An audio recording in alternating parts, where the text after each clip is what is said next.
बिल्कुल सटीक न्यूज़ के पॉडकास्ट में आज एक बार फिर आपका स्वागत है। हम शहर की ऐसी शख्सियत से आपको रूबरू कराते हैं और बताते हैं कि शहर में, हमारे एनसीआर में, गुड़गांव में ऐसी बहुत सारी शख्सियत हैं, बहुत सारा टैलेंट है जिनको हम अपने प्लेटफॉर्म पे लाते हैं और आपसे मिलवाते हैं ताकि आपको जानकारी हो सके कि हमारे शहर में कैसे कैसे टैलेंट और कैसी कैसी शख्सियत रहती हैं। आज हम एक युवा से आपको रूबरू करा रहे हैं। वो युवा फिल्म मेकर हैं। आपको हैरानी होगी कि आपको फिल्म मेकर शायद बॉम्बे में, बॉलीवुड में या कलकत्ता में मिलेंगे, लेकिन गुड़गांव में भी फिल्म मेकर हैं और वो एक बिल्कुल युवा है। और सबसे बड़ी बात, खासियत ये है कि कॉमर्शियल फिल्म नहीं बनाते, आर्ट फिल्म बनाते हैं और एड फिल्म भी बनाते हैं। उनका एक स्टूडियो भी है। तो आज हम आपको मिलवाते हैं निखिल चौधरी से। निखिल, आपका स्वागत है। Thank you sir. बीएसएन के न्यूज रूम में। Thank you.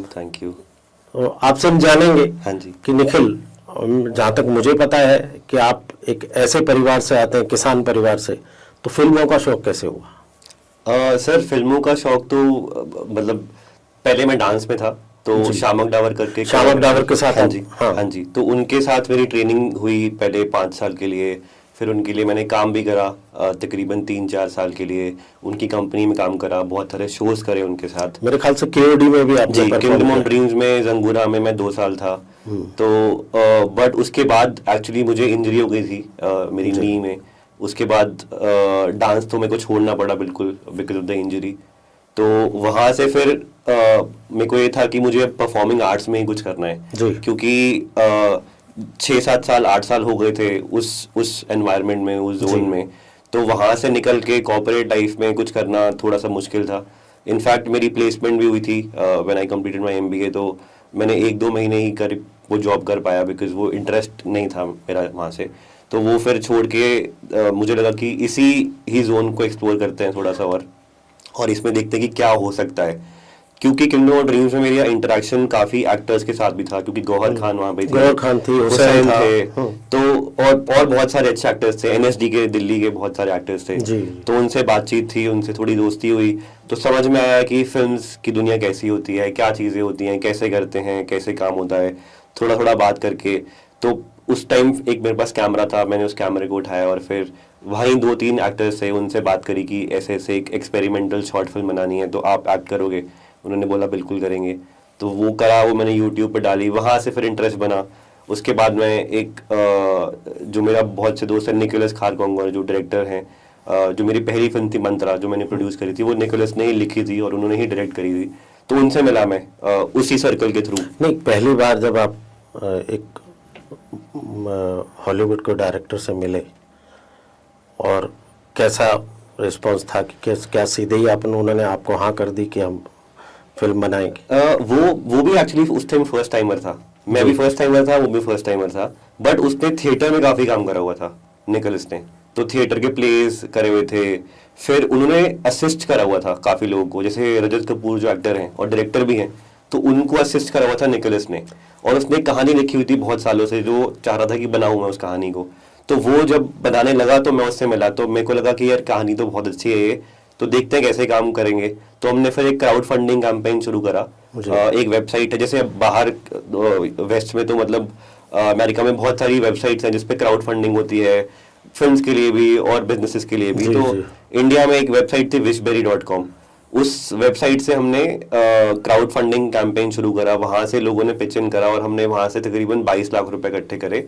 तो जिसने कंट्रीब्यूट करा उनको हमने रिवॉर्ड्स दिए कि जैसे अगर आपने 1 लाख रुपए दिया है तो आपको प्रीमियर की टिकट मिलेगी, आपको कास्ट एंड क्रू के साथ काम करने हाई टी करने का मौका मिलेगा और वो सब चीज़ें। तो वैसे 21-22 लाख रुपए हमारे इकट्ठे हुए।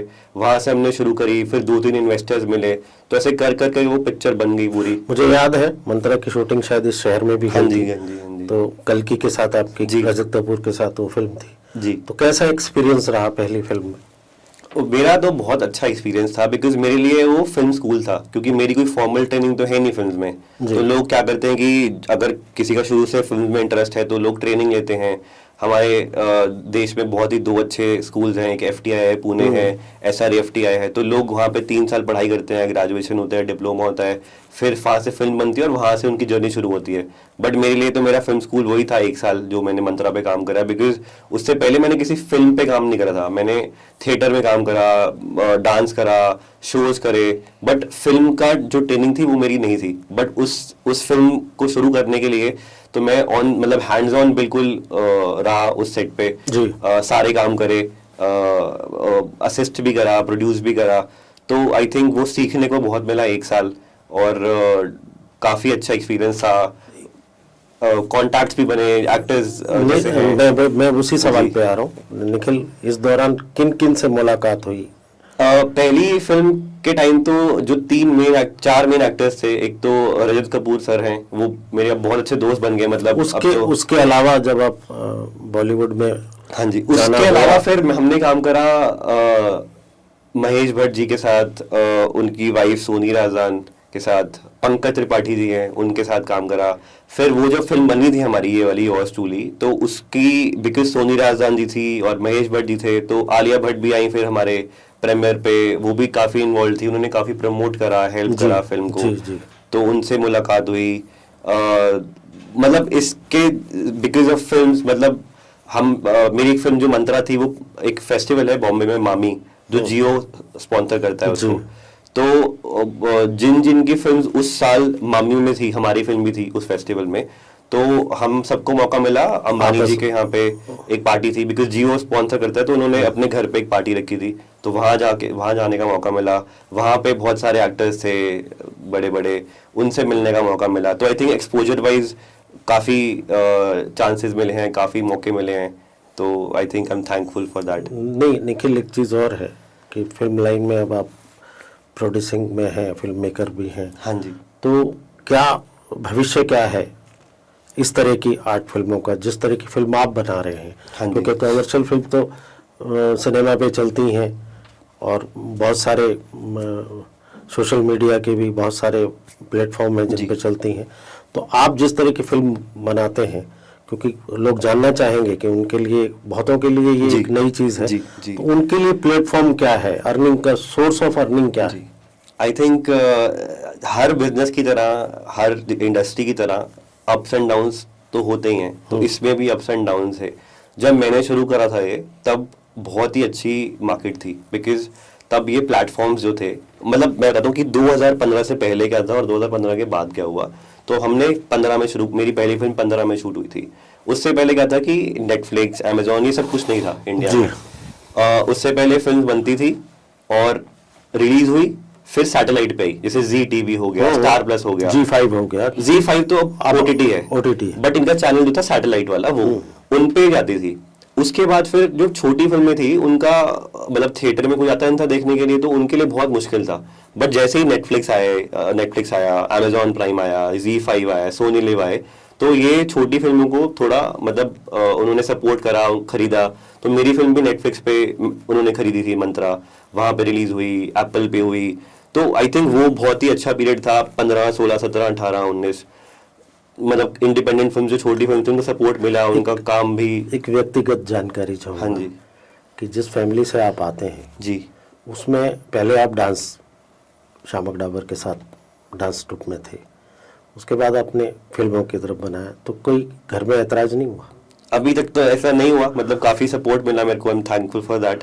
तो शुरू से यही था कि हाँ, ख़त्म कर ली पढ़ाई तो जहाँ पे मन है, बट हाँ ढंग से वो चीज़ हो, तो बस वही एक चीज़ थी कि जो हो ढंग से हो, अच्छा हो, और एक अच्छी मतलब सेटिस्फैक्शन मिले, सपोर्ट मिला। हाँ जी, हाँ जी, बिल्कुल। तो अभी आने वाले प्रोजेक्ट कौन से हैं? तो अभी हमने, आपकी आखिरी फिल्म कड़क थी जो सोनी, थोड़ा सा बताएंगे कि क्या था? हाँ जी, कड़क थी एक डार्क कॉमेडी, एक दिवाली नाइट पार्टी होती है, और उस रात उस घर में एक डेड बॉडी है, तो गेस्ट आ रहे हैं और डेड बॉडी घर में, तो क्या पूरी कहानी होती है, वो एक रात की कहानी है बस, तो कैसे है, और कॉमेडी है, डार्क कॉमेडी है, और वो एक तरह से एनवायरनमेंट चेंज है कि आप घर में डेथ है पर पार्टी रखी है, तो पार्टी पे मनानी चाहिए। हाँ जी, हाँ जी। तो रजत कपूर सर है, उन्होंने लिखी थी, उन्होंने ही डायरेक्ट करी थी, तो मैंने वो को प्रोड्यूस करी थी फिल्म, वो बनी तो फिर हमारा प्रीमियर हुआ टैलेंट नाइट्स करके एक फेस्टिवल है बहुत अच्छा एस्टोनिया में, यूरोप में। तो वहाँ पे हुई, वहाँ पे उसको फिर बेस्ट स्क्रीन प्ले का अवार्ड भी मिला। और उसके बाद कोविड था तो हम ज़्यादा कुछ कर नहीं पाए, तो सोनी लिव ने वो पिक्चर खरीदी और सोनी लिव पे वो अवेलेबल है अभी। उसके बाद फिर मैंने डेवलप करी एक फिल्म, उसका नाम है झांसी का राजकुमार। उसमें गुलशन देवैया है मेन लीड में, और वो फिल्म अब डीडी का एक ओटीटी प्लेटफॉर्म है वेव्स, उस पे अवेलेबल है देखने के लिए वो, तो उन्होंने ली वो। झांसी का राजकुमार जो है वो भी एक बड़ी इंटरेस्टिंग कहानी है। वो है एक कपल की जो रहता था दिल्ली में पहले, और जो वाइफ है वो काम करती थी किसी बैंक में या किसी सरकारी उसमें, और उनकी ट्रांसफर हो गई झांसी में। तो झांसी उनको जाना पड़ा, और हस्बैंड जो है वो घर पे काम करते थे, बच्चों को संभालते थे, हाउस हस्बैंड। अब दिल्ली में बॉम्बे में अगर कोई है तो किसी को फर्क नहीं पड़ता, कॉन्सेप्ट है। बट अगर झांसी में यही चीज है तो वो उनके लिए एक नई चीज है कि भाई ये तो घर में बैठा है और इसकी बीवी कमा रही है या काम कर रही है। अब वो रोज जाती है स्कूटी पे तो लोग देखते हैं, और वो घर में बैठा हुआ है।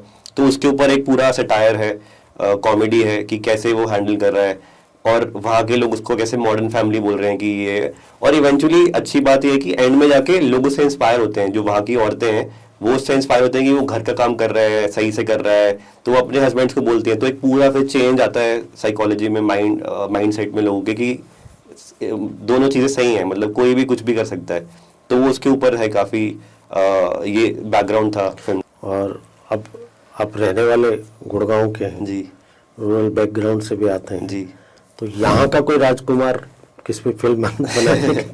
अब राजकुमार तो नहीं, बट यहाँ पे अब हमारा एक और प्रोजेक्ट है जो अब दो डेवलप कर रहे हैं हम। एक तो है दिल्ली बेस्ड है, वो ओल्ड दिल्ली में जो फिरोजा कोटला मॉन्यूमेंट है और चांदनी चौक वाले है, वहाँ पे बेस्ड है सारी। तो वो हम अब शूट करेंगे दिसंबर इस ईयर या जनवरी नेक्स्ट ईयर में। बट एक मर्डर मिस्ट्री है, वो दिल्ली और गुड़गांव दोनों में बेस्ड है हमारी, जो डेवलपमेंट में है अभी। तो अब आप जैसे कोई रियल स्टोरी है या नहीं, रियल ये वाली तो दोनों ही फिक्शन है। फिक्शन? हाँ जी, बट रियल चीजों को दिमाग में रख के है। जैसे एक छोटी सी चीज बताता हूँ आपको, जो हमारी ये दिल्ली वाली स्टोरी है। तो अगर आप फिरोजा कोटला मॉन्यूमेंट में अगर जाएंगे तो वहाँ पे एक बहुत ही इंटरेस्टिंग रिचुअल है कि वहाँ पे लोग ना लेटर्स लिखते हैं, और उनको लगता है वहाँ पे एक जिन है। तो वो मानते हैं कि जिन उनकी प्रॉब्लम्स सॉल्व करता है। तो आप अगर जाएंगे तो आपको अभी मिलेंगे, लोग अपना फोटो चिपकाते हैं और प्रॉपर्ली लेटर्स लिखे जाते हैं वहाँ पे कि ये तो आने वाली फिल्म में फिरोज शाह का जिन दिखाई देगा। वो तो अब देखो बता नहीं सकता मैं क्या है, बट वो उसके लिए फिल्म देखनी पड़ेगी। बट तो एक रियल इंसिडेंट है, उसके ऊपर हमने एक कहानी बेस करी है। और सिमिलरली जो दूसरी वाली फिल्म है उसमें आपको जैसे पता होगा कि दिल्ली में और गुड़गांव में बहुत ज़्यादा हमारी एक्सपैट पॉपुलेशन है, जैसे अफ्रीकन लोग बहुत है। अगर आप विकासपुरी साइड जाएंगे तो वहाँ पे एक पूरी, मतलब जब हम रिसर्च कर रहे थे इस चीज़ के लिए तो मेरे को भी मतलब नई बात पता लगी है कि वहाँ पे एक पूरी कॉलोनी में सिर्फ अफ्रीकन हैं, और सेकेंड जनरेशन है, मतलब उनके बच्चे हैं वो हिंदी बोलते हैं, हिंदी यहाँ के स्कूल में जाते हैं। वहाँ पे अफ्रीकन ग्रोसरी शॉप्स हैं, वहाँ पे अफ्रीकन रेस्टोरेंट्स हैं, मतलब छोटी छोटी दुकानें हैं, ब्यूटी पार्लर है जो अफ्रीकन लोग चला रहे हैं। तो उन्होंने पूरी एक कम्युनिटी बना रखी है। फिर ऐसे ही अफगानी लोग बहुत हैं मालिया साइड में। तो अब वो कुछ लोग आते हैं जो पढ़ने आते हैं, कुछ लोग ट्रीटमेंट के लिए आते हैं, बट कुछ लोग हैं जिनका जो रह रहे हैं यहाँ पे खान मार्केट के आसपास अफगानी लोग बहुत हैं। बिल्कुल। तो वहाँ पे इन लोगों को लेके दिमाग में एक हमने स्टोरी बनाई है कि कैसे क्या क्या चीज़ें हैं। फिर हम पता लगा मेरे को कि एक क्लब है दिल्ली में जो ऐसे ही नाइट क्लब है, और वो हफ्ते के एक दिन आई थिंक थर्सडे या फ्राइडे रात को खाली केटर करता है अफ्रीकन लोगों को, और वहाँ पे किसी की एंट्री नहीं होती, खाली उनको जी के सावित्री वाली लेन में अगर आप आगे जाएंगे वहीं पे। तो हम रिसर्च के लिए गए थे देखने के लिए, उनसे परमिशन लेके कि हम आ जाएं रिसर्च के लिए, तो उन्होंने हमें आने दिया। तो निखिल चौधरी ने पहली फिल्म बनाई क्राउड फंड से जी, तो अब आने वाली जो फिल्म है जी उसके फंडेड के लिए भी क्राउड फंड है या फिर? उसके लिए क्राउड फंड तो नहीं है, मतलब खुद भी हम थोड़ा बहुत लगाते हैं। फिर उस पर इन्वेस्टर्स हैं, जैसे अब एक फिल्म थी मेरी योर्स ट्रूली, वो बनाई तो उसमें इन्वेस्टर्स थे जो जुड़े हमारे साथ, कड़क में जुड़े, तो उनको कॉन्फिडेंस आता है, उनका इंटरेस्ट भी है फिल्म में, तो वो बार बार जुड़ते हैं साथ में। तो वो है। फिर उसके बाद सरकार के काफ़ी इनिशिएटिव्स हैं, जैसे स्टेट सब्सिडीज़ हैं, इंटरनेशनल सब्सिडी है। अगर आपको मतलब इंडिया और यूरोप में कोई भी कंट्री अगर को प्रोडक्शन करती है तो 30% इंसेंटिव है आपको टोटल स्पेंड पे। चलो ये एक वो तो सबकी पॉलिसीज हैं हाँ जी। सब्सिडी की प्रमोट करने के लिए जी। उन पे वो तो एक एक्स्ट्रा ऑर्डिनरी हो जी। गया, लेकिन आप सबसे पहले जब कोई भी फिल्म बनाओगे जी तो फंड के बारे में ये तो बाद की बातें हैं कि कितनी सब्सिडी मिलती है।